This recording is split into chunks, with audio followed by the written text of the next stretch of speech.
Santos TV apresenta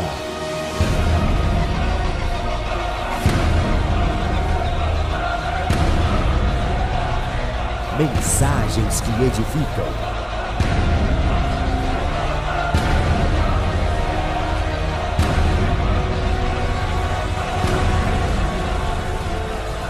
Com o apóstolo Paulo Ribeiro. Você que trouxe a sua Bíblia, abra ela comigo no Salmos 91.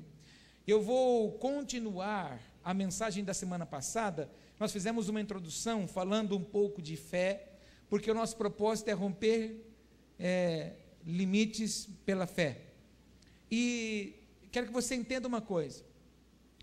As ministrações que nós vamos aprender da quinta-feira passada, nós vamos continuar vendo às quintas-feiras, não são palavras, mensagens que nós preparamos, o Espírito de Deus trouxe a nós, para nos tornar ou para nos levar a ser super crentes. Não existe super crente. Não existe isso. Mas o que o Senhor quer dar a mim e a você são mecanismos, são armas, ferramentas, para que eu e você esteja instruído, para que eu e você esteja preparado para todo tipo de situação que possa surgir diante de mim e de você. Não sei, ou talvez você não seja a pessoa, ou não são as pessoas que estão presas em algum lugar, que precisa se romper, mas de repente você possa enfrentar uma situação mais adiante, que possa querer prender você já tem as armas suficientes para você agir pela fé. Não se esqueça de Romanos 8:8, que a gente viu semana passada, tornou a falar um pouquinho dele domingo, que aqueles que estão na carne não agradam o Senhor, e o fato de estarmos na carne é quando nós não assumimos a palavra, não tomamos a palavra, não aplicamos ela na nossa vida, porque, queridos, não há fórmula, e também não existe uma cartilha para a vida espiritual, não dá para tomar como exemplo, como padrão. A forma como Deus trata o Paulo, não é como Deus trata a Tassiana. A forma como Deus trata com a Tassiana, não é a forma como Ele trata com o Braizinho. O Senhor não trabalha com uma cartilha, é diferente de você ir numa escola, sentar na cadeira, na carteira, e você pegar o livro e todos aprendem a mesma matéria. Nós lemos o mesmo texto aqui, irmãos, mas cada um, Deus vai falar de uma forma. Não existe, não tem como você pegar a forma como Deus me trata, ou aquilo que Deus dá de experiência para mim, normalmente não vai ser a mesma experiência para você. Deus tem uma forma específica para tratar com cada um de nós. Por isso que nós precisamos pegar a palavra que estamos ouvindo e aplicá-la na nossa vida. Não existe uma mágica de alguém chegar aqui, tocar a mão na sua cabeça e algo mudar. O que muda a minha vida é eu me posicionar pela palavra que eu recebi. Muitas vezes você vai receber uma palavra do Senhor, mas o cumprimento dela não é amanhã, o cumprimento dela pode ser daqui um período, o cumprimento dela pode ser daqui alguns meses, ou por que não, daqui alguns anos. Assim como o Senhor prometeu para Abraão um filho, ele demorou alguns anos para que ele pudesse, na verdade, receber a promessa cumprida, mas ele, na verdade, precisou lutar contra a própria esperança, para se manter fiel na palavra que o Senhor havia dito a ele. E é isso que o Espírito Santo tem gemido no meu espírito, para esse propósito às quintas-feiras, que eu e você lute contra a esperança, ou lute contra as situações adversas, sobre aquela palavra que o Senhor já liberou, que o Senhor já falou, sobre os projetos que Ele disse para a gente lá no início de julho, que Ele vai desengavetar, que Ele vai tirar, e vai concretizar aquilo que Ele sonhou a meu respeito, a seu respeito, em nome de Jesus. Olha para alguém e diga assim: você não é super crente. Fala, mas você tem todas as armas, todas as ferramentas necessárias, para vencer toda a situação do inimigo, em nome de Jesus. Agora deixa eu te perguntar outra coisa para a gente correr já, olha para mim. Quantos viveram essa semana momentos de Betel? Alguém teve um Betelzinho? Alguém conseguiu ter um face a face com o Abba, né? Um momentozinho, porque foi aquilo que Ele nos ensinou. Não é porque o momento é constrangedor, aparentemente de dor, ou aparentemente uma desgraça aos nossos olhos, que Ele não tem um encontro conosco ali. Se furar o pneu, não abre a boca e não murmura. Se quebrar a correia do tanquinho, irmã, olha, não murmura, porque ali Deus tem um Betel. Então, se posiciona, passe mais a ouvir o Senhor, porque, irmãos, o Senhor nos ouve quando nós abrimos a boca. O grande problema é nós desejarmos ouvir o Senhor. E nós precisamos entender o seguinte, que o Elias, quando corre para a caverna, um terremoto vem, um vento forte também. Deus não estava no terremoto, Deus também não estava no vendaval, só que o vendaval e o terremoto foi fundamental e foi pedagógico na vida do Elias, porque o vendaval tira tudo aquilo que é sujeira que está em cima, o terremoto coloca em ordem aquilo que estava fora do lugar, e aí o Senhor vai falar com Elias, de que jeito? Numa voz mansa e suave, porque ele vai falar aonde? Nos lugares de intimidade. Declara isso comigo, Deus vai falar comigo nos lugares de intimidade, sem querer ser chato e exigente, sem antes que você fique pensando, lá vem ele com esse assunto de novo, vou te perguntar, você não precisa me responder, só pensa, você deu essa semana umas horinhas de intimidade para ele? Não me responda, só pensa, você deu essa semana, dos dias assim, você deu pelo menos o dízimo do seu dia? Dízimo do dia? O dia não tem 24 horas, 2 horas e 40, você dá para ele. O culto de quinta é 1h30, nós estamos devendo ainda, né? Então você tem que dar o restante em casa. Você já pensou se todos os dias a gente parar para gerar um ambientezinho para ouvir, não para falar, viu, irmão, porque ele sabe o que a gente precisa, mas para ouvir o que ele tem a falar conosco, não haveria sofrimento. E eu vou insistir de novo nessa frase que eu tenho falado já 4 cultos aqui. Irmãos, se nós nos aplicássemos a viver pela palavra, seríamos o povo mais poderoso dessa terra. Não haveria situação que nos desanimaria, não haveria situações que nos parariam. Por quê, irmão? Porque nós entenderíamos e compreenderíamos o que sou e para onde o Senhor tem preparado um caminho de glória para mim e para você. Então repete comigo, eu sou o povo mais bem instruído dessa terra. Olha para mim, quando você se arrumou hoje, meio que foi meio atropelado, largou algumas coisas para trás para fazer, o diabo ficou furioso com você, porque você veio na igreja. Sabe por que ele fica furioso? Porque quando você vem na igreja, você recebe uma revelação do Espírito, e ele não entende isso, irmão. O diabo, ele não consegue discernir aquilo que o Espírito Santo gera em mim e em você. Ele não entende essa linguagem, ele só entende a linguagem minha e sua falada.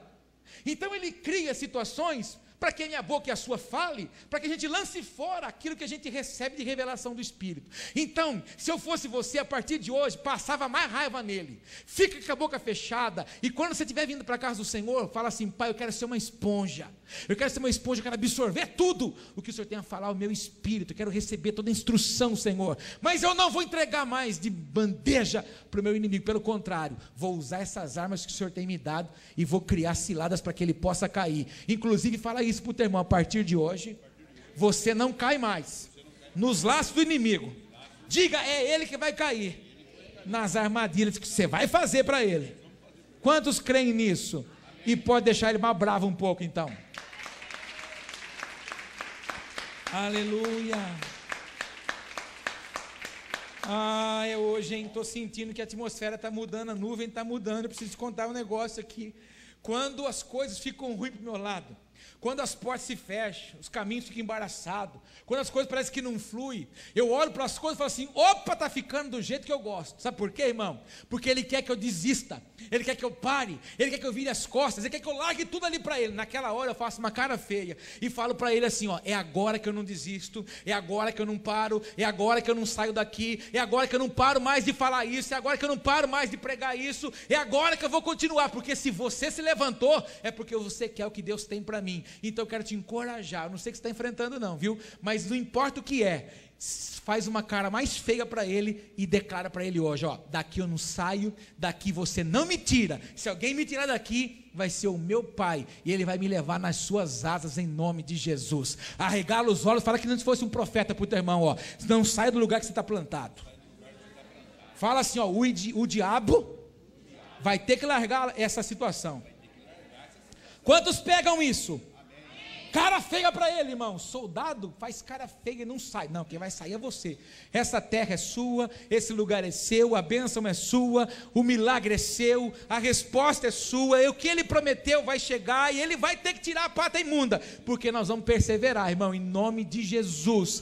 Irmãos, olha, e não importa o relatório dos outros, importa o relatório que os meus olhos veem. A terra é da promessa, e essa terra eu vou herdar em nome de Jesus. Mas nós somos pequenininhos, nós somos que nem gafanhoto. Não, a mente de gafanhoto não me pega, eu não estou aprisionado dentro de um espírito de gafanhoto. Eu sou filho do Rei dos Reis, Senhor dos Senhores, general de guerra, aquele que vem andando e saltando pelos montes para abençoar a mim e a você. Ele está escrito sobre ele, ele é o alfa, é o ômega, o princípio e o fim, tem o controle de todas as coisas. Então, querido, eu vou entrar naquela terra, vou me apoderar, vou plantar lá, e lá eu vou colher em nome de Jesus. Pensa na área que você está enfrentando luta, pensa rápido na área que você enfrenta a luta. Pensou? Então declara assim comigo, ó, nessa terra eu vou entrar, vou preparar a terra, vou semear, vou colher e vou dominar esse lugar em nome de Jesus. O campo do inimigo é nosso, irmão. O campo do inimigo é nosso em nome de Jesus. Alguém tem coragem de dar um brado de vitória e aplaudir Jesus mais uma vez? O campo é nosso. Diga, o campo é meu. Diga, a terra é minha. Todos comigo? Salmo 91, versículo 1.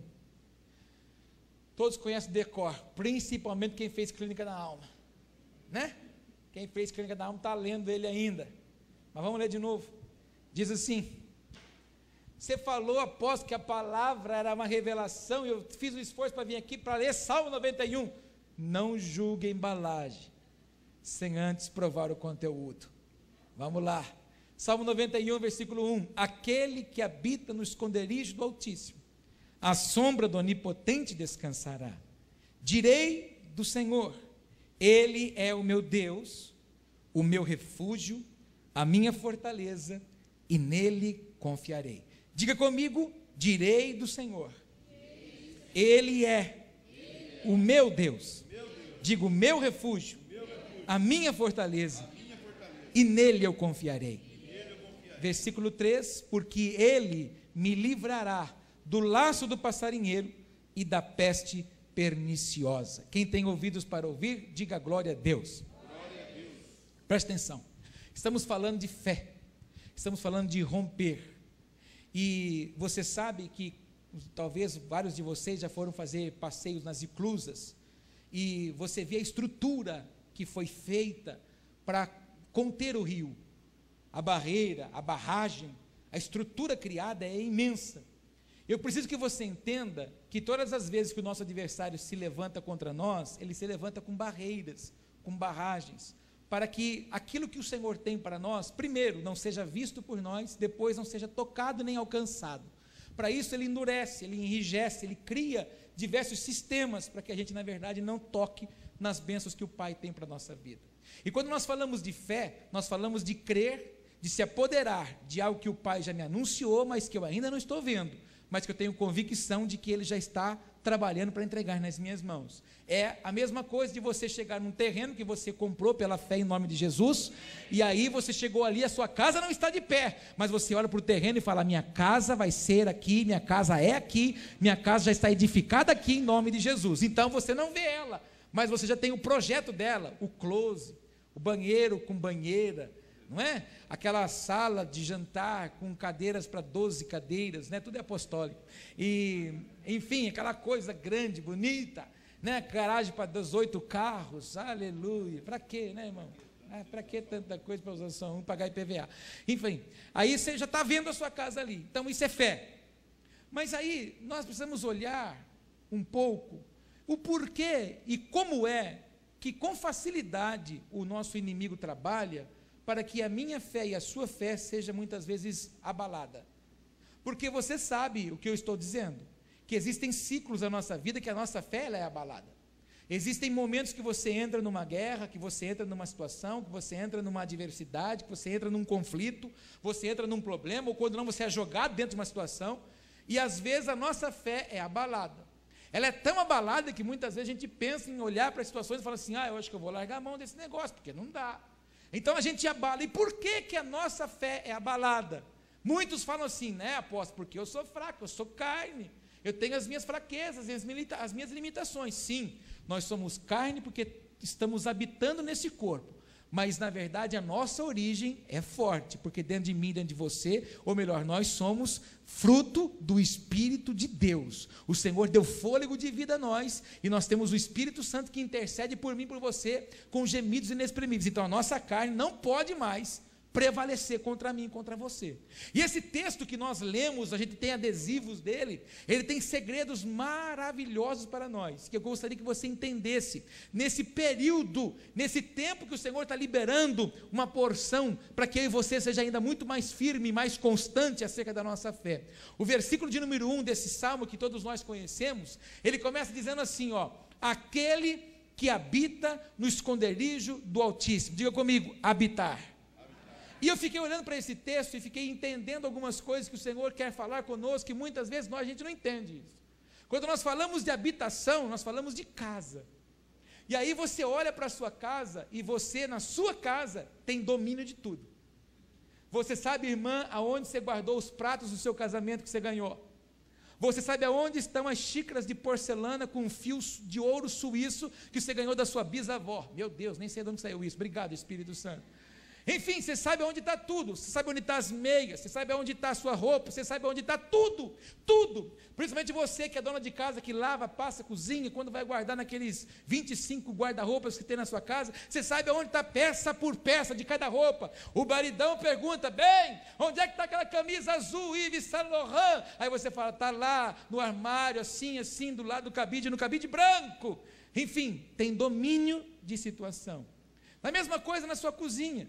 Você sabe o que tem na geladeira, você sabe o que tem no armário, você sabe aonde guarda as suas coisas no armário. Você, quando vai no supermercado e faz aquela compra, que o seu carro vem até empinado de tanta coisa que você compra, amém?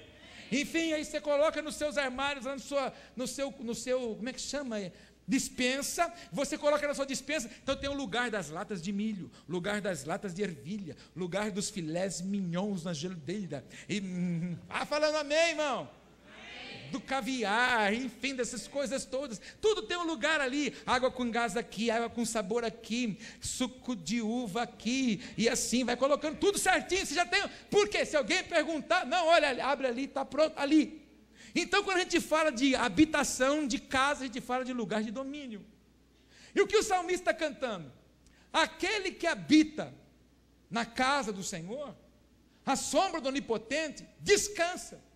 Então aquele que crê, que está vivendo para o Senhor, e está debaixo desse esconderijo que é a proteção do Senhor, não tem motivo para ter medo, porque tem total domínio do lugar onde habita.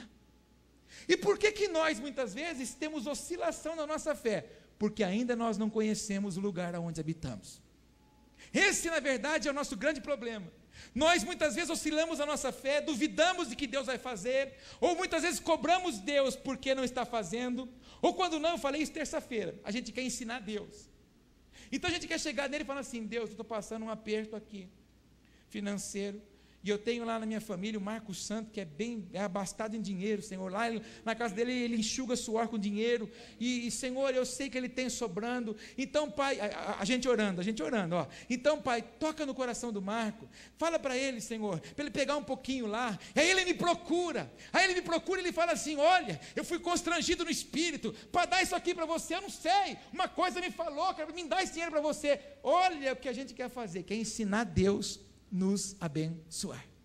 E eu entendi então, olhando para esse texto, que quando a gente faz isso, significa que a gente não tem domínio da casa que a gente se esconde, que a gente mora, ou que a gente diz que está bem seguro. Eu entendi então que na verdade nós clamamos para um Deus, ou chamamos Ele de Pai muitas vezes, porque Ele pode dar alguma coisa, mas não porque a gente tem domínio do ambiente em que nós vivemos. Isso significa então que nós estamos muito longe ainda de entender o processo que o Senhor tem para mim e para você como verdadeiros filhos de Deus. Olha de novo, irmão, no versículo de número 1, desse salmo que você leu diversas vezes, entenda ele dessa forma, vamos esmiuçar os segredos da Bíblia. Aquele que habita, que mora, que tem domínio, que conhece onde estão as coisas, que sabe onde está cada peça de roupa, cada utensílio de comida, aquele que habita no esconderijo do Altíssimo, ou seja, na fortaleza do Senhor, aquele que habita no castelo forte do Senhor, aquele, a sombra do Todo-Poderoso, descansa.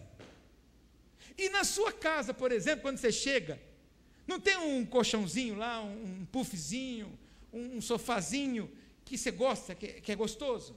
Você prefere ele? Todo mundo, minha mãe, o Vitor tinha um travesseirinho que minha mãe fez para ele, a gente chamava ele de bacheirinho, porque ficava encardidinho e sujo. Todos nós gostamos de uma coisinha assim.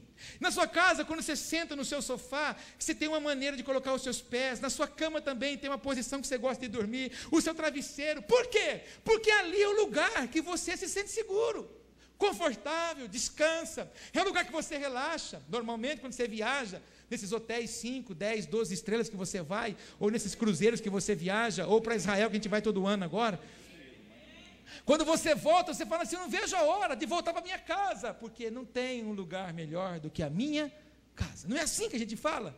Por quê, irmão? Porque lá é um lugar que você descansa, é um lugar que você relaxa.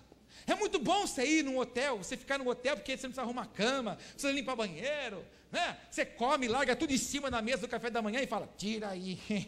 É gostoso essas coisas, é muito bom, mas não tem, irmão, igual a nossa casa. Não tem que você pegar aquela panela sua, que o teflon já está até meio gasto já, mas você fazer o seu ovo mexido ali dentro, não tem, porque ali você tem domínio. Ali há tranquilidade, irmão, porque a nossa casa é um oásis. Diga comigo: a minha casa é um oásis. Presta atenção no que eu estou falando, irmão. Tudo que eu estou dizendo para você é para você transferir para esse texto. Quando nós entendemos a casa que habitamos e o Pai que temos, não há pânico, não há pavor, não há dúvida, não há incerteza, não há fé fria, não há crente que se esfrie quando conhece o Pai e quando na verdade mora na habitação do Senhor. O grande problema, irmão, é que a gente deixa os dardos tocar em nós, a gente deixa as situações pegarem em nós, e nós nos afastamos dessa casa, aonde é o único lugar que há paz para mim e para você. Ele é a paz que excede todo o entendimento. Diga isso comigo: meu Deus é a minha paz. Diga comigo: que excede todo o entendimento. O que é isso? É quando você está apavorado, irmão. Não é no pavor que você resolve, não é quando você está nervoso que você vai conversar, não é quando você está aflito que você vai questionar, é quando você está verdadeiramente em paz. E essa paz é somente na presença dEle. Preste atenção no que eu estou te falando, estou dando armas para você aqui hoje. E nós, na verdade, deveríamos viver nessa paz, porque nós fomos chamados para habitar no esconderijo do Altíssimo, e à sombra dEle nós descansaríamos. Então isso significa que nós não temos pleno domínio desse lugar. Na verdade, nós ainda temos dúvida. Você, por exemplo, já pediu para alguém fazer alguma coisa para você e depois você foi certificar se ela fez? Isso significa que você não ficou confiante naquilo que você pediu para ela fazer. E às vezes nós fazemos isso com Deus. A gente fala: ó Deus, ó, os crentes falam problema hoje, não fala mais problema, é problema, né? Ó Deus, ó meu problema aqui, resolve aí. Aí a gente joga o problema, pega aí o problema, pronto. Aí a gente entregou o problema no culto, mas a gente virou a rua ali, pegou a Lourenço Prado. Será que, não, deixa eu só ver se está lá na mão dele. Ah, tá. A gente na verdade ainda não está seguro de que ele pode fazer. E isso, irmão, é dúvida que não provém dele.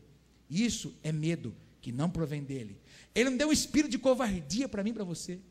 Ele nos deu um espírito de temor, que significa obediência. Obediência significa se sujeitar e se submeter a toda a palavra de governo do Senhor. Diga comigo: a palavra do Senhor traz governo sobre a minha vida. Então eu quero ministrar sobre a sua vida, que se o diabo tem conseguido trazer medo, pânico, dúvida, incerteza no seu espírito, tem perturbado a sua alma e tem arrancado você desse lugar que nós deveríamos ter pleno domínio, eu declaro em nome de Jesus que esse ciclo vai mudar para a glória do Senhor. Irmãos, eu e você precisamos conhecer o celeiro do Senhor.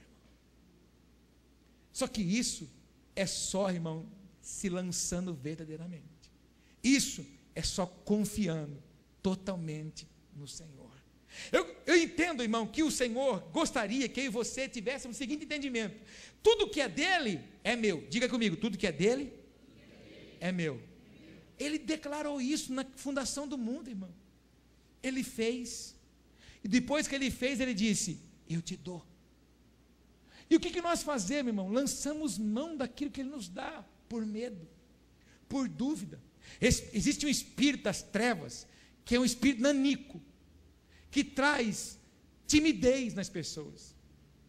Tem pessoas que não conseguem dar um passo maior profissionalmente, não conseguem dar um passo maior espiritualmente, não conseguem dar um passo maior conjugalmente, enfim, ministerialmente, por causa desse espírito de timidez. E a timidez não é só por ficar constrangido, irmão, causa intimidação para que ela possa avançar. Mas se esse espírito reinava aqui, eu quero declarar que ele está vencido nessa noite em nome de Jesus, porque nós habitamos no esconderijo do Altíssimo, temos pleno domínio desse lugar, que é a esfera espiritual. Diga comigo, eu vou dominar a esfera espiritual. Olha para mim agora, preste atenção. Por que é que tem muito crente parando no meio do caminho? Porque não conhece a casa que mora. E aí ele acha que na casa que ele tem, não tem o suprimento que ele precisa. Então ele desanima, ele fracassa, ele abre a boca, confessa. E se não tem conhecimento, não tem fé, porque não vê Deus agindo, só está vendo Deus agir na vida dos outros. Inclusive eu quero profetizar, irmão, está encerrado esse ciclo na nossa vida. Nós não vamos viver de fé dos outros, nem de milagre na vida dos outros. Nós vamos viver da nossa fé em Deus e dos milagres que romperão na nossa vida dia após dia, em nome de Jesus. Estende a mão, faz peso no ombro do irmão aí, ó, e libera. Eu libero tempos de milagres extraordinários do trono do Pai para a sua vida, para a sua casa, para a sua família. Arregala os olhos e fala para ele: entendeu agora? Quem entendeu isso então? Aleluia!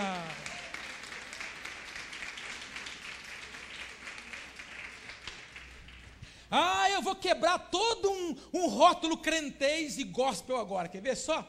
Está cheio de crente que fala assim: estou meio frio, eu estou meio desanimado. Não é que está frio, desanimado, irmão, está longe da casa, está vivendo na área da casa, está querendo ficar só na rede da casa, irmão, não pode. Tem que entrar lá, irmão, tem que entrar lá na despensa, tem que ver o que tem disponível lá, tem que conhecer, tem que se mover na dispensação do Senhor, e não pode dar mais esse tipo de crédito mais. Por quê? Não existe mais porquê, irmão. No reino de Deus não tem porquê, no reino de Deus só tem para quê. Repete isso comigo: no reino de Deus não tem porquê. Diga, só tem para quê. Me pergunte, para quê? Para que todas as coisas cooperem para o bem daqueles que amam a Deus. Então, por favor, não deixa mal o diabo colocar porquê na sua boca. O porquê só vai ter resposta quando você entrar lá dentro daquela sala. Quando você entrar lá dentro desse lugarzinho tremendo, que é aquele que habita, aquele que mora, aquele que se posiciona como filho, aquele que verdadeiramente tem a herança de filho. Irmão, a gente está vendo esse texto aqui, ó, é uma visão profética da parábola do filho pródigo. A gente só fala daquele que foi, acabou com tudo. Mas e o que estava em casa que não conhecia o pai que tinha? E o que estava em casa que não conhecia a herança que possuía? Porque quando o irmão voltou, ele derrubou um beiço, não é nem lábio, é beiço. Ficou arrastando no chão, bicudo, de mau gosto, porque o irmão voltou. É igualzinho a igreja hoje. As pessoas saem, as pessoas desviam, quando volta a igreja fala assim: quebrou a cara, né? Fica bem sudinha.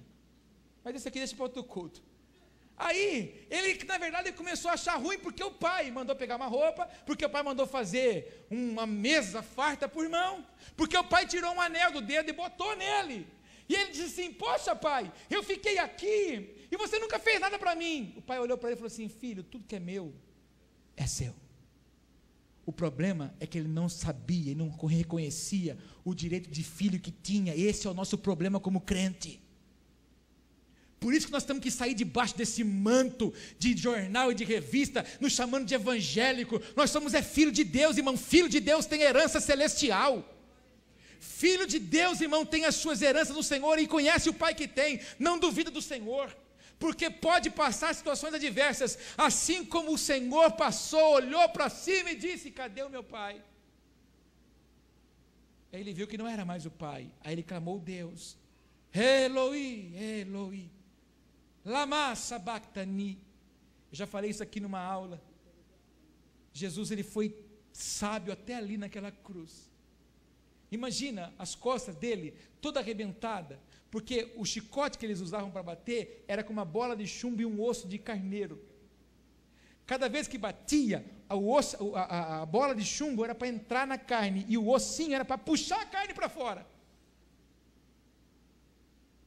Paulo tomou 5 quarentenas menos uma. Paulo tomou 4 de 39 e uma de 40. Imagina Jesus na cruz, moído, esfacelado. Todos fugiram, com exceção de Maria e de João. Naquele momento ele não viu mais o Pai, é tudo a ele. Ele viu um Deus de costas, porque um Deus que se constrangeu com tanto pecado que estava entrando nele naquela hora. E naquele momento, para não desanimar e não matar a fé daqueles que estavam ali, ele não disse em hebraico, ele disse em aramaico, que era um dialeto, já tinha saído da boca do povo. Para que eles não pudessem entender, ele disse: Eloi, Eloi, lama sabachthani. Ele não disse Adonai, porque se ele dissesse Adonai, eles iam saber que era Senhor. Então ele disse: Eloi, Eloi, lama sabachthani. Eles não entenderam o que ele falou. Naquele momento ainda, ele encorajou os discípulos, no meio da adversidade, e quando na verdade ele entrega ao Senhor o Espírito, ou seja, que ele se rende totalmente, ele adentra a um céu de glória. Eu quero liberar essa palavra profética para a sua vida. Quando você se rende totalmente à palavra do Senhor, uma nuvem de glória cobre a sua vida, a sua casa e a sua família. Eu quero liberar que essa nuvem vai embriagar a sua vida, vai embriagar a sua casa, e você vai ver com os seus olhos essa nuvem dentro da sua casa a partir dessa noite, em nome de Jesus. Eu estou declarando que a atmosfera espiritual da sua casa está mudando nessa noite, a atmosfera espiritual da sua vida está mudando nessa noite, em nome de Jesus. Pela palavra do Senhor, entra na habitação, no esconderijo, e lá você vai estar descansado no Senhor para todo sempre, em nome de Jesus. Você pode glorificar o Senhor, falar umas palavras de amor a esse Deus tremendo. Deixa eu falar uma coisa para você. Eu tenho mais 5 minutos. Vou usar um negocinho moderno aqui para você falar que eu sou chique. Quer ver? Ah lá. Está vendo? O que está escrito aqui? Não, enche a boca e fala do jeito certo. Você conhece alguém ser todo poderoso e ter falta de alguma coisa? Hã? Você conhece algum todo poderoso ter falta de alguma coisa? Entenda o versículo que a gente lê, mas não compreende ele. Aquele que habita no esconderijo do Altíssimo, aquele que mora, que conhece aonde mora, no esconderijo dele, a sombra, escuta, não é na presença, é a sombra do Senhor é toda poderosa. Olha para mim, quem habita lá, nesse lugar, e sabe aonde habita, não fica levantando pedido, mendigando as coisas para ele, porque ele sabe, ele é todo poderoso, sabe o que te dá. Você está entendendo agora quando ele disse, viu, eu tenho pão para os filhos, não migalhas. Você está entendendo aonde a gente tem levado o nosso próprio Senhor? Nós temos levado a Ele, um Deus que dá migalha. Ai, Senhor, porque eu estou precisando fazer as unhas. Ai, Senhor, porque eu estou precisando. Você acha que Ele não sabe? Você acha que Ele não sabe? O problema é que a gente não tem desejo de habitar com Ele. Como é que Ele pode dar alguma coisa para quem não tem desejo de habitar nele? Ai, apóstolo, mas eu tenho vindo na igreja todos os cultos. Eu, irmão, conheço um monte de gente que é crente há 30 anos, mas não é convertido ainda. Eu conheço gente que vai na igreja há 50 anos, mas ainda não teve um encontro real e pessoal com o Senhor. Eu não estou aqui, irmão, para fazer outra coisa, a não ser gerar na sua vida encontros reais e pessoais com o Senhor. O meu desejo é que você viva nadando na glória do Senhor, que você viva mergulhado na presença do Senhor, que você compreenda o Deus que nós servimos. Irmãos, o nosso Deus é imbatível, invencível. E você só vai entender Ele quando você se sujeitar a Ele. Então, quando eu digo de um Deus todo-poderoso, Ele conhece as minhas necessidades, conhece aquilo que eu preciso, Ele só quer que eu ande na presença dEle. Não duvide dEle, não questione a Ele. Pai, olha, não tem, não veio, não aconteceu, porque o Senhor sabe. Agora, só tem dúvida quem não anda com Ele. Só tem dúvida quando, por exemplo, eu vou dar um dinheiro para o Marco pagar uma conta para mim lá no banco. Ô Marco, paga um boleto para mim. Ah, vou lá pagar. Tá bom. Aí eu vou ligar para ele. Você está pagando? Estou indo no banco. Ah, tá bom. Aí eu vou ver ele mais tarde. Você pagou mesmo, irmão? Se eu estou questionando é porque eu não confio no caráter dele. Quantas coisas. Ah, que cara feio que você está fazendo para mim? Está prestando culto ou não? Amém. Olha para mim. Quantas vezes esse ano a gente já não falou para ele assim: ô Deus, vai fazer ou não vai? Ah Deus, e aí? Vai mexer lá? Pega lá! Pega logo lá, Senhor, faz lá! Quando a gente faz isso é porque a gente duvida do caráter dele, irmão. E a gente só duvida do caráter quando a gente não confia. O que o Pai quer gerar conosco é um relacionamento íntimo. E relacionamento íntimo não é no primeiro encontro. Não é um encontro que determina um relacionamento. O que determina um relacionamento é a constância. É o desejo de estar na companhia daquela pessoa.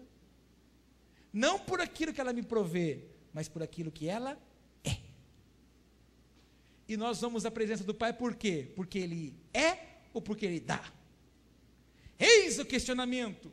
E por que muitos não compreendem isso? Por que muitos não conseguem habitar? Porque, na verdade, se aproximam do Senhor porque Ele pode dar. Não, eu sirvo um Deus que faz e desfaz. Não, eu sirvo um Deus que é incrível. Eu sirvo um Deus que é maravilhoso. Eu sirvo um Deus que me conhece ao assentar e ao levantar. Aí, se você vai lá para o livro de Tiago, você vai ver o texto que diz assim: pedis e não recebeis, porque pedides maus, para gastar nos vossos próprios deleites, que a palavra deleite é a mesma coisa que prazer. Deus é o maior interessado em nos prosperar, desde que Ele seja honrado. Quantos desejam prosperidade de Deus? Amém. Mas eu te pergunto assim: a prosperidade que nós desejamos, Ele será honrado? Porque Ele não pode dar aquilo que Ele não vai honrar, que Ele não vai ser honrado. E aí, como o tempo trabalha contra mim, olha o versículo 2, olha o que o salmista fala. Qual é a primeira frasezinha lá em cima? Ó? Diga bem alto. Direi. Mais uma vez. Direi. Mais alto. Só pode dizer quem conhece. O salmista falando assim, ó: eu que habito lá, a esconderijo dele, a sombra dele, Todo-Poderoso, eu digo dele, experiência pessoal dele, ele estava cantando isso, eu digo dele, ele é o meu refúgio. A coisa apertou, eu me escondo nele. Olha bem para a cara dessa pessoa linda do seu lado e fala assim: quando a coisa aperta, onde é que você vai? Vou na casa da minha mãe, vou na casa do meu pai, da minha avó, da minha tia, vou lá no banco. O salmista diz assim: olha, quando a coisa está russa, só existe um lugar que é refúgio. Aonde que você tem no refúgio? Na sua casa. Onde é que você se sente tranquilo? Na sua casa. Esse vendaval que estava terça-feira, você se capotou, catou sua cobertinha lá de lã australiana e, e ficou aonde? Na sua casa. Por quê? Lá é um lugar que você se sente tranquilo, protegido. O que o salmista está falando nesse salmo aqui é puro relacionamento, irmão. Não é outra coisa. E tudo que Deus está esperando de nós é relacionamento. Então, quando eu habito lá, no esconderijo, tenho pleno domínio, conheço o lugar que eu habito. Por exemplo, você já foi dormir na casa de um meio parente? Sim ou não? Mas amigo, vai. Você não fica meio tranquilo? Até para respirar, você respira com classe. Porque é um ambiente, né? Eu posso tomar água? E a pessoa vai pegar, né? Na casa do pai e da mãe, você chega, abre a geladeira, dá uma olhada, né? Neto também, né? Olha, já vai, cata, não pergunta nem se pode, já vai, cata, vai bebendo, vai comendo, né? É assim, casa de pai, de mãe é assim, de vó, né? Mas casa de meio parente, você nem... Se mandar você sentar, você senta, se mandar levantar, você levanta, se quiser servir para comer, você fala, não, obrigado. Você tem um receio. Ei, irmão, deixa eu falar uma coisa para você. Presença de Deus não é casa de meio parente. Presença de Deus é casa do Pai, onde a gente tem prazer de estar, onde a gente não fica receoso, não, irmão, onde a gente não tem essas coisas que fica falando política de boa, não, casa do Pai é casa onde a gente tem pleno domínio. Então o que o salmista está falando assim, ó, nesse lugar que eu conheço, que eu moro lá, que eu me escondo lá, quando a coisa aperta, Ele é meu refúgio. Fala assim comigo agora, Ele é meu refúgio. Fala para esse irmão se balançando a cabeça, ó, Ele é nosso refúgio. Mas antes disso, irmão, quando ele diz assim, ó, eu direi do Senhor, direi do Senhor, Ele é o meu refúgio, Ele é a minha fortaleza. Fala comigo, Ele é a minha fortaleza. Mais uma vez, minha fortaleza. Significa então que quando eu moro ali, Ele é a minha segurança pessoal e a minha proteção total. Sabe, irmãos, o carro que é da igreja, que era meu, que agora é da igreja, ele tem seguro contra roubo, batida, essas coisas. Como é que chama a empresa? Seguradora, chama Seguradora dos Anjos. Conhece ela ou não? Seguradora dos Anjos. São anjos. Porque só Ele é a minha fortaleza. Porque só Ele, irmão, é a minha proteção pessoal. Ele, irmão, é os meus seguranças. Quando eu acordo de manhã, quando eu digo falando eu, não estou falando nós. Quando a gente acorda de manhã e sai de casa, vai 4. E os demônios escutam. Push, push, push, push. Por quê? Eles vão como batedor à volta de mim e de você. Porque só Ele pode ser a minha fortaleza. Significa o que Ele falou para Josué. Josué, pega o povo, entra com esse povo na terra, porque eu sou com você. Eu não te deixo e não te desamparo. Presença pessoal e proteção total. Só Deus pode fazer isso. Não é braço de homem, não é braço de pessoa nenhuma.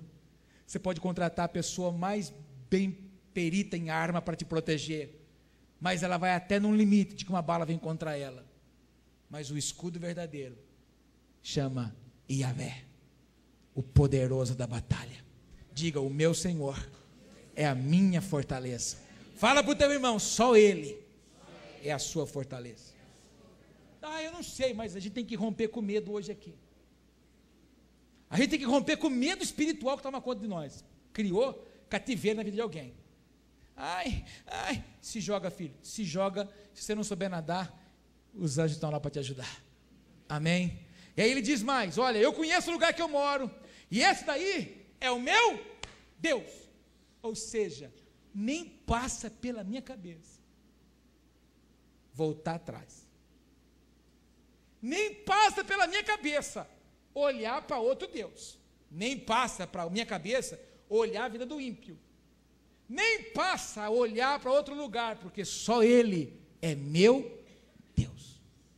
Só Ele é fonte de provisão. Diga comigo, só Ele é fonte de provisão. Meu Deus, eu não sei se você espera alguma coisa, mas fala isso para o teu irmão, só Ele é a sua fonte de provisão.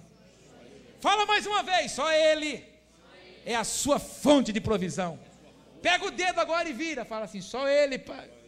Fala, abençoado é a sua fonte de provisão. Você pode bater palma?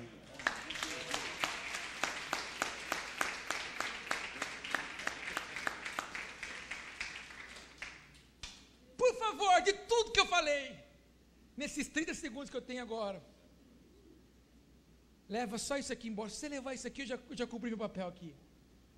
Aí, irmãos, nessa tradução fala em quem confio. Na minha diz, e nele confiarei. De tudo isso, essa última palavra, essa última frasezinha, essa última estrofezinha aí, determina a fé. Pode vir quem vier falar o que for, mas eu confio em um só, que Ele é o meu Deus. Eu confio porque Ele é a minha fortaleza. Eu confio porque Ele é o meu refúgio. Aí você vê o contrário agora. Eu confio porque Ele é todo poderoso. Eu confio porque eu me escondo debaixo da sombra das suas asas. E eu confio porque eu moro na sua casa. Eu confio por causa disso. Ah, mas você está vendo a crise? Para você, porque na casa do meu Deus não há crise. Ah, mas você está vindo agora o vírus ebola que tomou a África. Pode pegar lá na África, pode pegar na Europa, mas eu confio nele, que é a minha segurança, ele é a minha proteção, e nele eu me refugio. Ah, mas você está vendo isso, aquilo outro. Ah, não tem problema, quando eu me achego à presença dele, eu me desfacelo o meu espírito diante dele, eu quebranto meu coração diante dele, e ele provê todas as minhas necessidades. Irmãos, é uma lição o que o salmista nos dá em 2 versículos, de uma vida íntima com o Senhor. Agora, pegue esse texto e a partir de hoje declare na primeira pessoa, como você faz a clínica, você é ensinado a fazer isso. Eu que habito no esconderijo do Altíssimo. Irmão, deixa eu falar uma coisa para você, eu preciso terminar, olha para mim. Irmão, você já pode imaginar o que é esse lugar? Deve ser um lugar memorável. Só que lá a gente não pode entrar de qualquer jeito. A gente tem que entrar com vestes de louvor. A gente tem que entrar lá santificado. Porque lá no livro do Apocalipse diz que a sala do trono é como um mar de vidro. Já foi fazer cruzeiro? Já foi andar de escuna na praia? Você já viu como é grandão o mar? A sala que nós vamos nos encontrar um dia é como um mar de vidro. Ai, quer ver a revelação? Ai, apóstolo, que grandona! É transparente. Lá só vai ter lugar para aqueles que são transparentes diante dele. Vamos orar?